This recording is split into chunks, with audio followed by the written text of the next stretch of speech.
जय बोलो दशा महारानी की जय। दूसरे दिन की कथा। एक राजा था, उसके दो रानियां थी। बड़ी रानी का कोई संतान नहीं था, किंतु छोटी रानी के एक पुत्र था।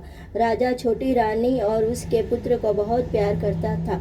यह देखकर बड़ी रानी को बड़ी ही ईर्ष्या होती थी।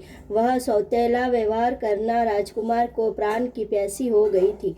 एक दिन राजकुमार खेलते खेलते विमाता के चौक में पहुंच गया। विमाता ने उसके गले में एक काला सांप डाल दिया। राजकुमार ने माता दशा रानी के व्रत करने के का लड़का था। दशा रानी का दिया हुआ था। आस्था दशा रानी की कृपा से लड़के के गले में पड़े सांप अपने आप सरक कर भाग गया। दूसरे ही दिन राजकुमार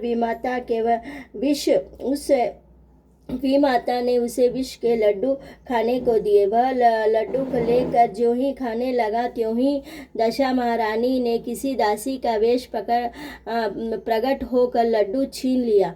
विष देने पर भी लड़का नहीं मरा। तब रानी को बड़ी ही चिंता हुई। वह किसी न किसी तरह इसको मारना चाहती थी। तीसरे दिन उसने राजकुमार को पुनः उसके आंगन में खेलने गया। तब वह रानी ने उसे पकड़कर गहरे कुएं में डाल दिया।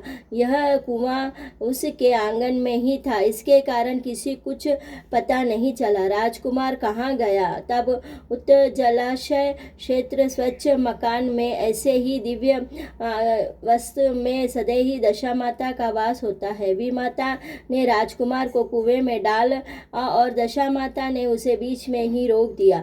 जब वह दोपहर का समय हुआ तब कुंवर कहीं नहीं दिखा, तो तब राजा रानी बड़ी ही चिंता हुई। जहाँ तहाँ लोगों ने जहाँ तहाँ तलाश करने लगे। इधर दशा रानी ने इस बात की चिंता हुई कि राजकुमार के माता पिता उसे व्याकुल हो रहे होंगे।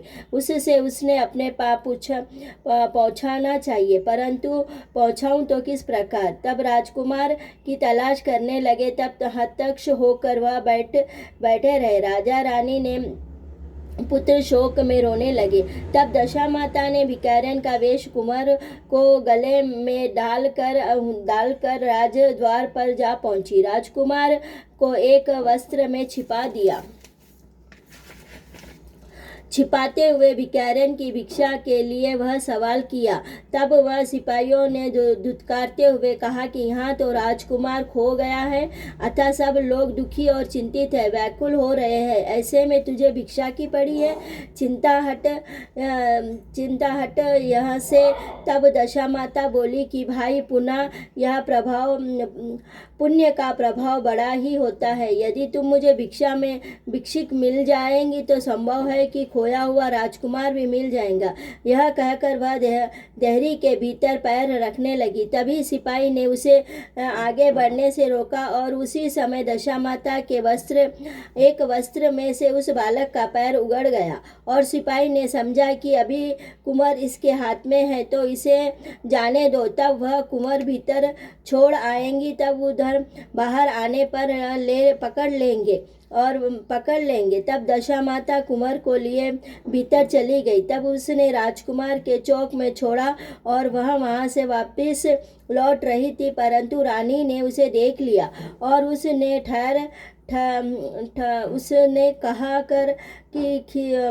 कहा कि खड़ी रहो, तुम कौन हो? तूने 3 दिन से मेरे बालक को छिपा कर रखा है, तूने ऐसा क्यों किया?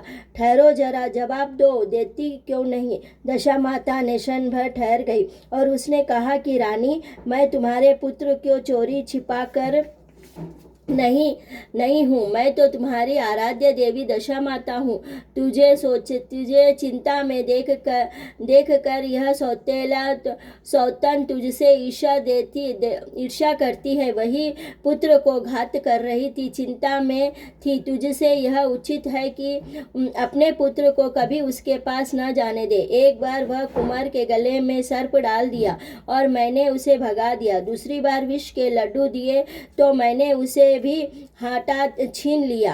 अब वह तीसरी बार कुएं में डाल दिया और एक बार मैंने इसे रक्षा कर दी। इस समय भिखारिन बनी तुम्हें चिंता देने चेतावनी देने आई हूँ।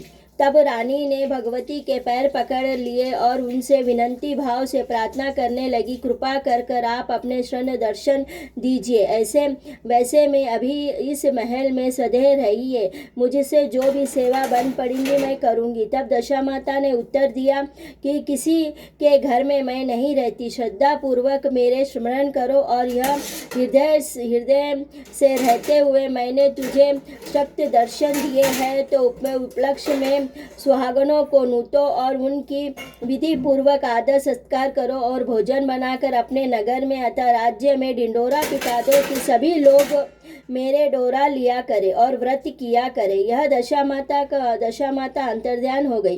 रानी ने शहर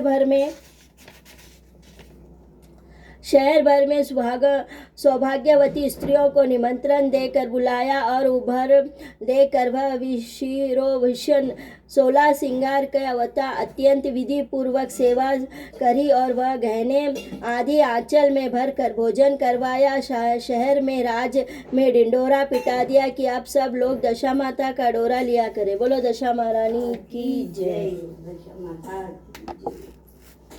और आज दूसरे दिन की गांठ खोलो।